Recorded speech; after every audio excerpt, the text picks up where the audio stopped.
नमस्कार दोस्तों, हमारे YouTube चैनल अनंत कथा में आपका स्वागत है।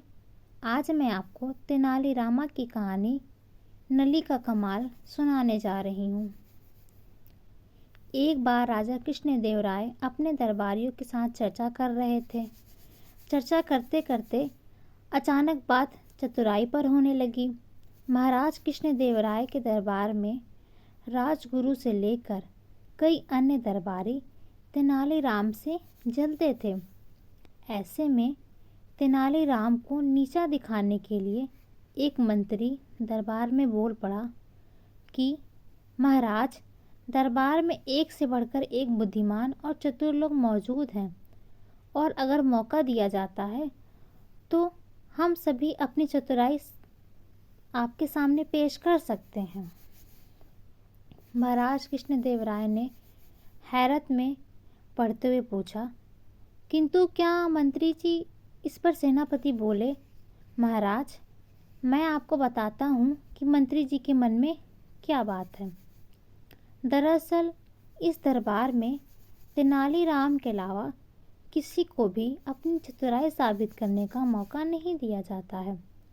हर बार तेनालीराम ही चतुराई का श्रेय ले जाता है, तो ऐसे में दरबारी के बाकी लोग अपनी योग्यता कैसे दिखा सकते हैं। महाराज कृष्णदेव राय सेनापति की बात सुनकर समझ गए कि दरबार के सभी लोग तेनाली के विरोध में उतर आए हैं। इसके बाद महाराज कुछ देर शांत रहे और मन ही मन विचार करने लगे। तभी महाराज की नज़र भगवान की मूर्ति के सामने जल रही धूप बत्ती पर पड़ गई। धूप बत्ती को देखकर महाराज के मन में सभी दरबारियों की परीक्षा लेने का विचार आया। उन्होंने तुरंत कहा, आप सभी दरबारियों को अपनी चतुराई साबित करने का एक मौका जरूर दिया जाएगा।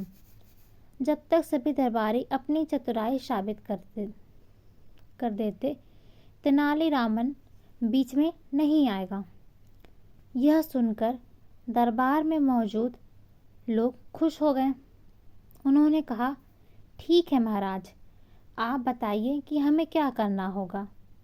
राजा कृष्णदेव राय ने धूप बत्ती की तरफ उंगली करते हुए कहा कि मेरे लिए 2 हाथ धुआं लेकर आओ। जो भी यह काम कर पाएगा उसे तेनालीराम से अधिक बुद्धिमान समझा जाएगा। महाराज की यह बात सुनकर सभी दरबारी सोच में पड़ गए और आपस में चर्चा करने लगे कि यह कैसे संभव है। भला धुएं को कैसे नापा जा सकता है। इसके बाद अपनी चतुराई साबित करने के लिए सभी दरबारियों ने अपना हाथ आजमाया, लेकिन कोई भी धुआं नहीं नाप पाया। जैसे ही कोई धुएं को नापने की कोशिश करता, धुआं उनके हाथ से निकलकर उड़ जाता। सभी दरबारी ने हार मान ली। तब उनमें से एक दरबारी बोला कि महाराज, हमारे हिसाब से धुएं को नापा नहीं जा सकता है। हाँ, अगर तेनाली ऐसा कर पाए तो हम उसे अपने से अधिक बुद्धिमान मान लेंगे, लेकिन अगर वह ऐसा नहीं कर पाए तो आपको उन्हें हमारे जैसा ही समझना होगा। राजा मुस्कुराते हुए बोले, क्यों तेनालीराम, क्या तुम तैयार हो? इस पर तेनालीराम ने सिर झुकाते हुए कहा, महाराज, मैं हमेशा आपके आदेश का पालन करता हूँ, इस बार भी जरूर करूँगा। इसके बाद तेनालीराम ने एक सेवक को बुलाया और उसके कान में कुछ कहा। उनकी बात सुनकर सेवक तुरंत दरबार से बाहर चला गया। दरबार में चारों ओर चुप्पी छा गई।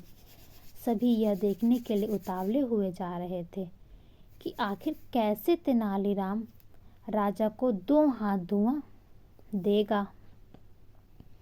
तभी सबकी नज़र सेवक पर पड़ी, जो शीशे की बनी 2 हाथ लंबी नली लेकर दरबार में वापस आया था।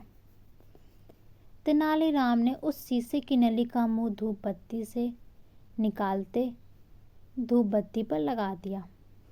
थोड़ी ही देर में शीशे की पूरी नली धुएं से भर गई और तेनाली ने जल्दी से नली पर कपड़ा लगा दिया और उसका मुंह बंद कर दिया और उसे महाराज की तरफ लेकर गया और कहा, महाराज, यह लीजिए 2 हाथ धुआं।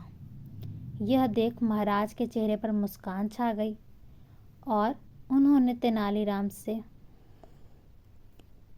नली लेकर दरबारियों को दिखाने के लिए कहा। सभी ने सिर तेनालीरामन की चतुराई से देखकर झुका लिया। वहाँ कुछ दरबारी तेनालीराम के पक्ष में भी थे। उन सब की आंखें तेनालीरामन के लिए सम्मान था। तेनालीराम की बुद्धिमानी और चतुराई देखकर राजा बोले, अब तो आप लोग यह समझ ही गए होंगे कि तेनालीराम की बराबरी करना संभव नहीं है। इसके जवाब में दरबारी कुछ भी न बोल सके और उन लोगों ने चुपचाप सिर झुका लिया। कहानी समाप्त हुई। अगर आपको हमारी कहानी अच्छी लगी हो तो हमारे चैनल को लाइक एंड सब्सक्राइब जरूर कीजिएगा। धन्यवाद।